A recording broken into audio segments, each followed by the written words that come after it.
அப்படி மலையனூர் அங்காள பரமேஸ்வரி ஆதிசக்தியான தேவி அங்கமது லிங்கம் போண்டு அரவமாலை பொண்ட காளி நாடி வந்த மக்களுக்கும் தேடி வந்த மக்களுக்கும் வாழ்வுகளை கொடுத்து நல்வாழ்வை புரிந்து ஆபத்து எந்த ஒரு வேலையில அன்னைய குரல் கொடுத்தா ஆனந்தமா வருவா.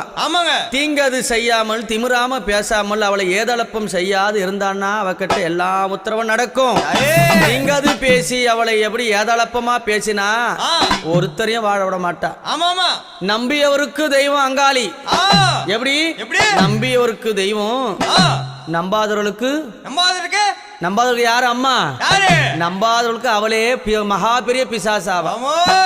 அப்பேர் கொண்ட சக்தி எங்க அம்மா எப்படி வரானா, எம்மா பழுத்த சட மார்பில் ஆட பச்சை போனோம் எழுந்தாட பத்தினியால